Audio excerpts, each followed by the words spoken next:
Welcome to ViewPoint. I'm Lawson-Muse. Obesity is a national epidemic. We know that. The state of Maryland has the 29th highest adult obesity rate in the nation. In Prince George's County, nearly 70% of adults are obese or overweight. Our guests this morning have teamed up to trim our waistlines and improve our health. They are Dr. Patricia Davidson, who's a cardiologist at MedStar Washington Hospital Center. Dr. Gertie Hurley is founder and executive director of the group TEA. That's Taking Effective Action, Inc. And Dr. Michael Hall is senior pastor at New Beginnings Community Church in Bowie, Maryland. Welcome, all of you. And good Sunday morning. Good morning. Good morning. Dr. Hurley, you're about to kick off what you're calling the Battle of the Bulge Challenge. Tell us about that. Well, we thought that would be a good way, action like your boxing, to get people in the sort of an upbeat mood to do something different in terms of changing their behavior patterns for their health. And Dr. Hall, it kicks off in your pulpit 2 weeks from today. Yes, on Sunday, February 15th. We're looking forward to getting underway. Yes. What do you have planned? Well, what we have planned, we have Dr. Hurley who's going to kick it off, and we also have a fitness trainer who's coming, who's going to lead the church during the worship service in exercises right from the pews.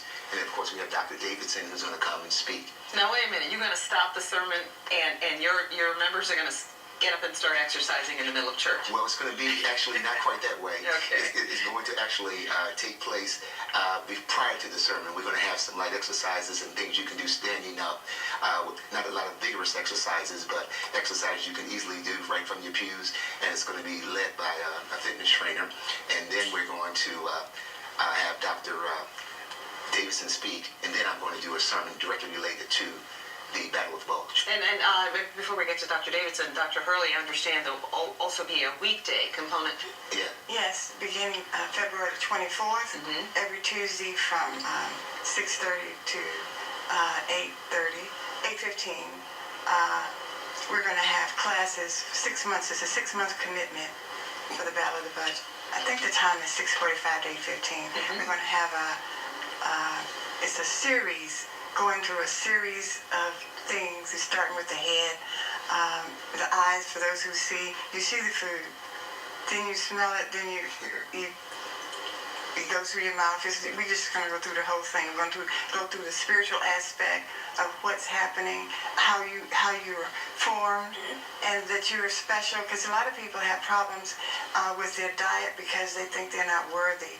They're just not worthy. They're not good enough. So then they use food as a comforter. You're going to talk about the relationship we have with food. Yes. Which gets me to Dr. Davidson. You will deliver a short message at that service about your cardiovascular system. That's correct. Everything that is chronic in this chronic diseases in this country are related to our lifestyle, and we can turn all of that back. And heart disease is the most preventable of all diseases, and people have to recognize that clogging your arteries comes from the way you have chosen, or the way your parents have chosen first for you to live a lifestyle that you end up following later on. So that's our message. And people who are spiritual have a tendency to, hopefully have a tendency with help, with support groups and with their pastor and their prayer partners, will hopefully be able to have the discipline.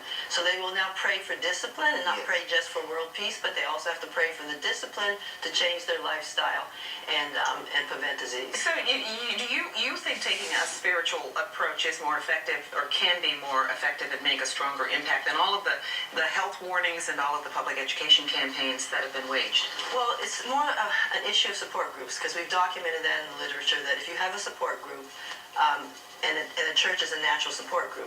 So that the problem is that we don't have any way to pay for support groups, so that's why our insurance companies don't pay for it. So we're going to use the churches, which are a natural support group. You already have a prayer partner. Your prayer partner has to be your Battle of the Bulge partner. That has to be the person that you talk to when you're about to turn into one of those fast food restaurants. That's when you call your prayer partner and ask them to help pray you onto the health food store instead, or home, to preferably cook your own food. So we're going to make sure that the prayer partner plays that role now and moves them on. So we're going to be praying with a purpose. All right. For this. Sounds like a pretty effective strategy. We're going to talk more about the Battle of the Bulge Challenge when we come back. Stay with us.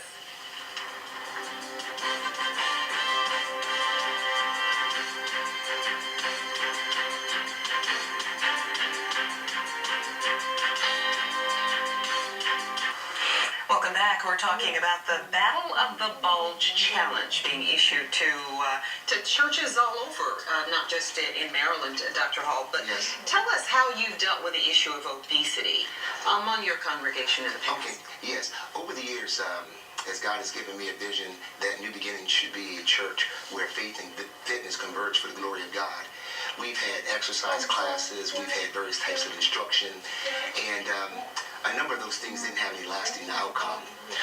And so when I met Dr. Hurley, I realized that this commitment that we have to not only be the church being a place for spiritual support and guidance, that we needed something more substantive, something that had more measurable results and greater accountability. So we decided to get involved.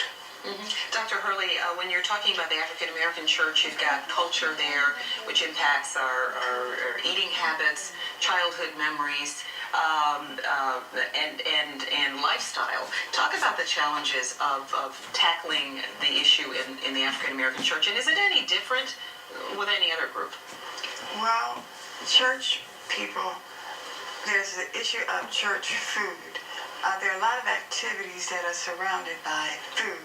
And no one wants to do anything healthy because they don't want their reputation as a good cook to be affected by healthy food, because someone has put out a rumor that healthy food doesn't taste good.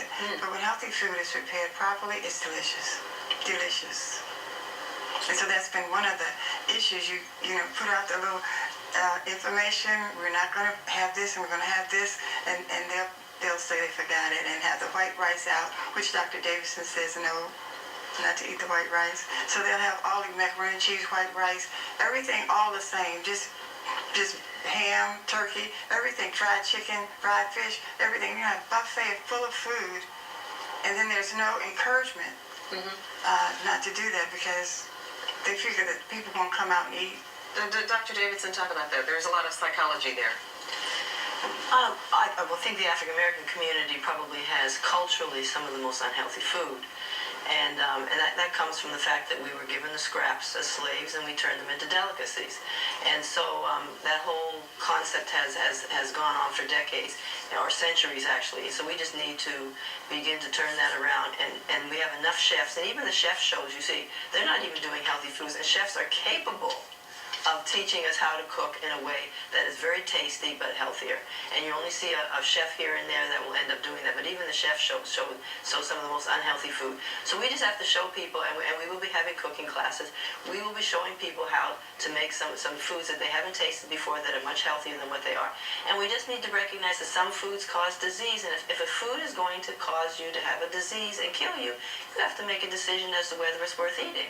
So you have to make a decision between your life and what you put in your mouth, because everything you put in your mouth, if you consider it a temple, should be something that keeps you alive.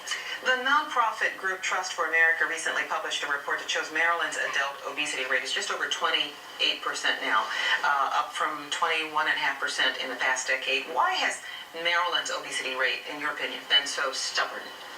Well, I think in many states the obesity rate is rising, and a lot of that may have to do with the new immigrant population and the African American population, both of which have rates of obesity that are over 60%, which are higher than the national average. So if you have a population that's growing that is higher than the national average, and that's part of that has to also do with the poverty rate too, which involves the white population. So if you see that over 50% of our children in public schools have to have subsidized meals, then that means our poverty rate is growing, and then poor people cannot eat healthy foods. There's nothing wrong with a $1.99 full meal as far as they're concerned, because they need to eat and they need to feed their family.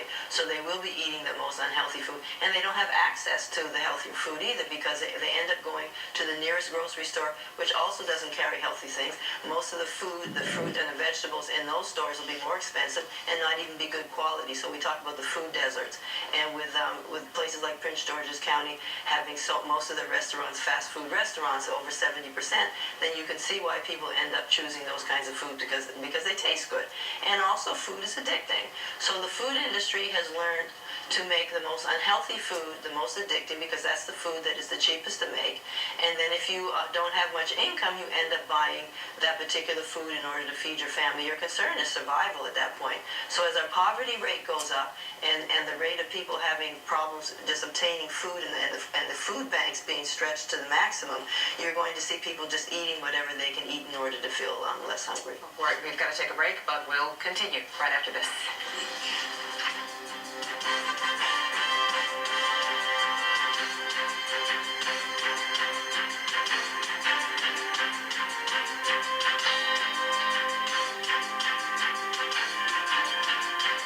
Welcome back. Dr. Hurley, the Battle of the Bulge is designed to reach boys and girls 14 and older, really the families. The families.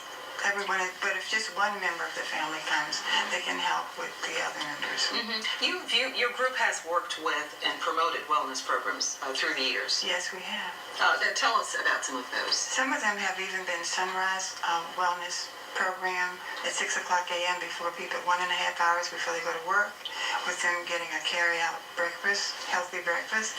And we've done one-on-one, and we've done groups. We've done support groups in churches. We've done the annual conferences, 2 annual conferences. So we've just done everything we can to do a newsletter. We've done everything we can, but it's something that you have to just keep doing. Like, you have to just keep going to church, keep hearing the message. A different, the message is the same, basically. So that's what it is. The message is still the same. People know the message, but they need to hear it. Dr. Hall, I just want to touch on something that was alluded to earlier about, Dr. Davidson said, call your prayer partner when you turn into a fast food restaurant. And in Prince George's County, for example, where 60% of deaths are related to chronic illness, such as cardiovascular disease. You live in Prince George's County. Choices. I mean, do you live in a neighborhood where you have access, where you go out of your way, you're inclined to go out of your way to get healthy food? And what do your members do about that? Okay, well, the choices sometimes are difficult for the reasons that Dr. Davidson has already mentioned, and some of the things Dr. Hurley has alluded to. But there are better choices, but it comes down to retraining our taste buds, retraining our bad habits, and our relationship with food.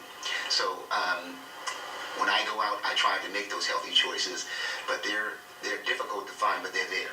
And so there has to be a desire to do better. Do you preach about the fact that you can stand in a prayer line and ask God to heal you? Yes. But if you can change one, of your bad habits, yes, then perhaps you're helping God.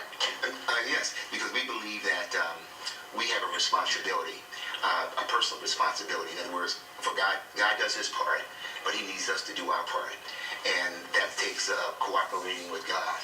And that means we have to get to a point of understanding what our role is and the choices that we make, and commit ourselves to the renewing of our minds. And that's what we're going to try to do through this Battle of the Bulge. We're going to begin with renewing minds as it relates to relationships with food, what's good for you, what's not good for you, what you love, but's not in love with you, and all those kinds of things. Dr. Davidson, what would you say are the 3 most critical things that we all need to know, whether they're African American, whether they live in Prince George's County or in Alaska? The 3 most important things that we all need to know about cardiovascular disease. The most important thing that you can do to save your life is walking, or any type of activity, but walking is the simplest and the cheapest. 30 minutes a day is a 50% reduction in heart attack, stroke, and cancer. Just walking. You don't have to pump iron, you don't have to get on a bicycle. Or whatever you choose to do, but 30 minutes a day of aerobic activity is a 50% reduction in heart attack, stroke, and cancer. You need to know your numbers. This is Heart Month coming up.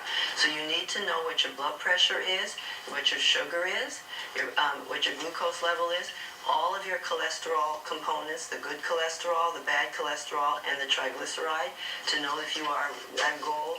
You ideally want your bad cholesterol to be under 100.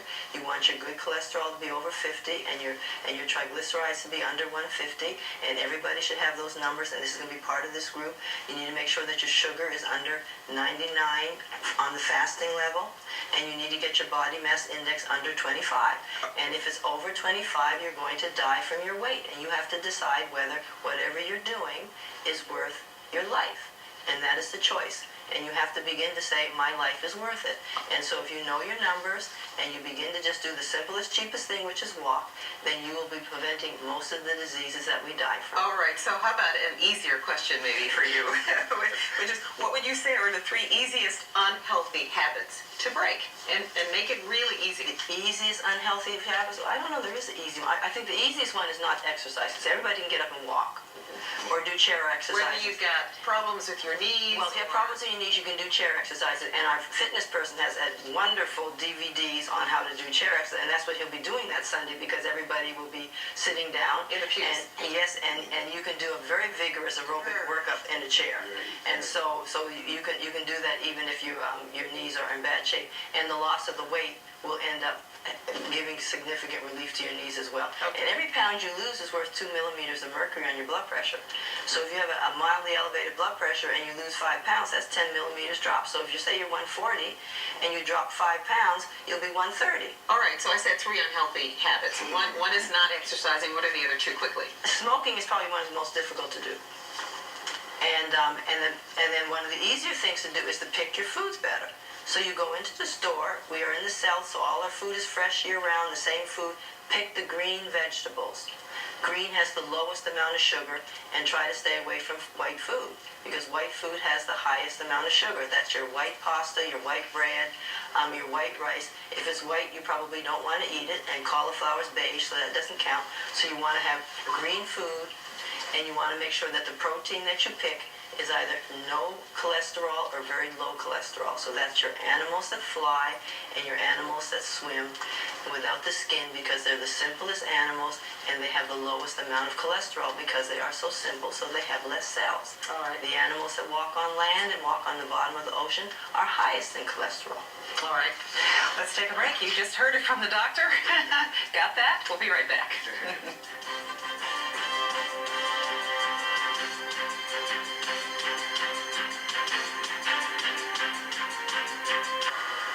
Talking about the Battle of the Bulge Challenge, which Dr. Hurley again begins on Sunday, February 15th, 10 a.m. at New Beginnings Community Church in Bowie, Maryland.